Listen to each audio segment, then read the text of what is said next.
2 साल पहले नीतीश सरकार ने बिहार में जातीय जनगणना कराया, यह बिल्कुल बकवास था।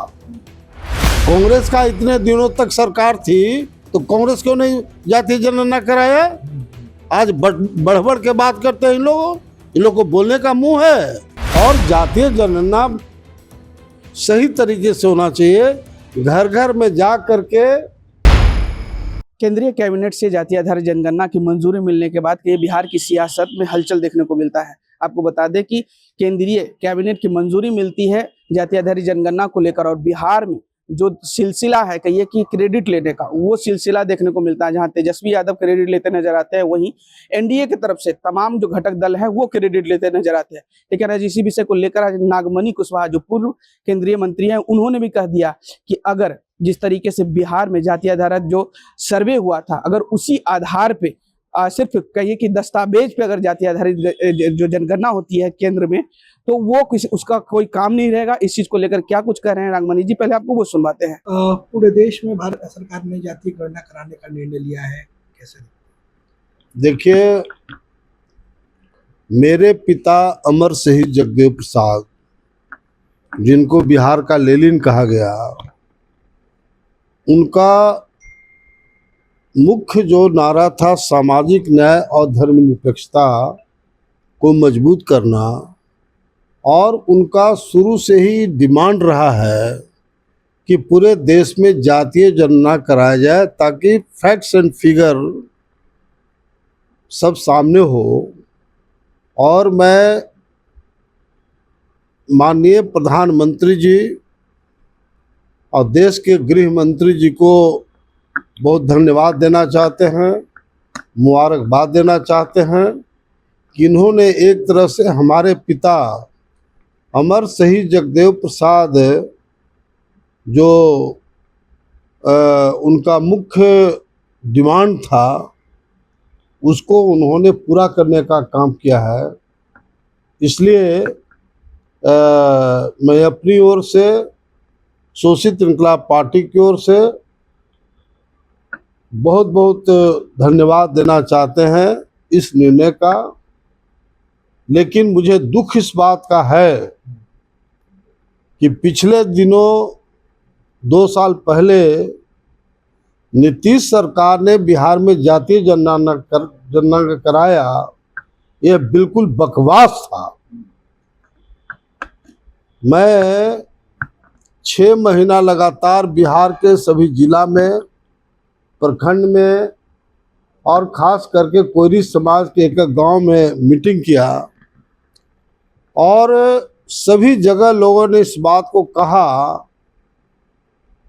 कि 90% लोगों ने कहा कि हमारे गांव में कोई जातीय जनगणना वाला आया ही नहीं, और 10% लोगों ने ये कहा कि मुश्किल से 2-4 घर में पूछा और उसके बाद चला गया। और बहुत सर्वविदित इस बात का है कि कोयरी समाज का जनसंख्या बिहार में 12% है, उसे नीतीश सरकार ने मात्र 4% कर दिया। भूमिहार राजपूत ब्राह्मण का जनसंख्या बिहार में 6-7% है, लेकिन उसे 2-3% कर दिया गया। कलाल जाति जो मुसलमान में आता है, उसको हिंदू में काउंट कर दिया।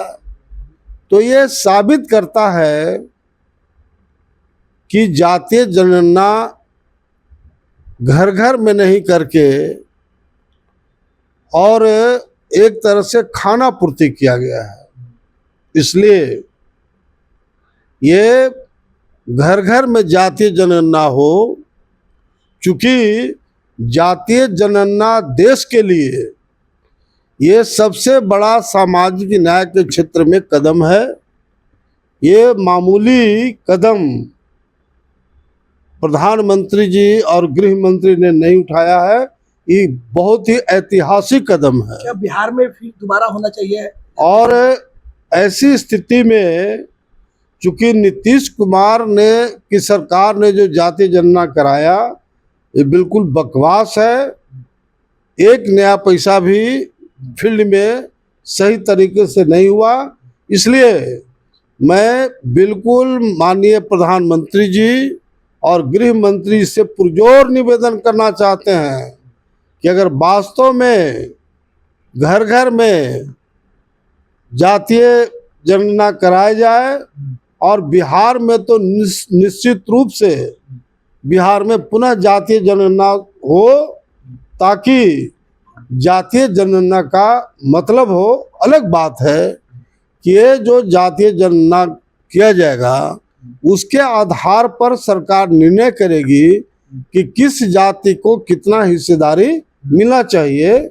और ये बिल्कुल हमारा भी डिमांड है कि जिसकी जितनी जनसंख्या उतने उसकी हिस्सेदारी हो, ताकि जो रिजर्वेशन में बैकवर्ड फॉरवर्ड दलित पिछड़ा की जो लड़ाई होती है वह लड़ाई बिल्कुल समाप्त हो देश में।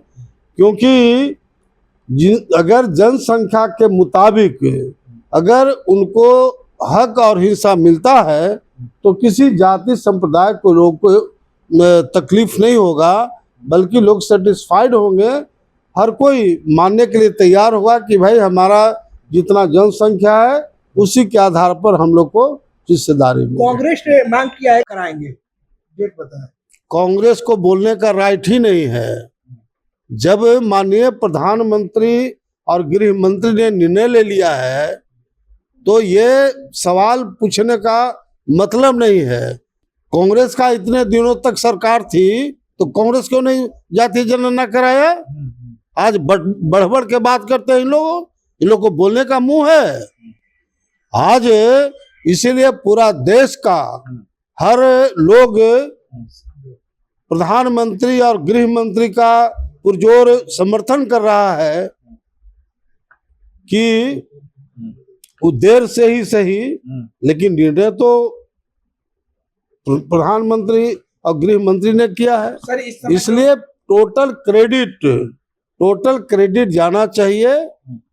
और जो लोग आज बात कर रहे हैं, ताली बजा रहे हैं, ये कांग्रेस इतने दिनों तक सत्ता में रही, लालू यादव जी बिहार में इतने दिन सत्ता में रहे, तो क्यों नहीं जातीय जनगणना करवाए? और जातीय जनगणना सही तरीके से होना चाहिए, घर घर में जा करके और एक्चुअल पिक्चर आना चाहिए।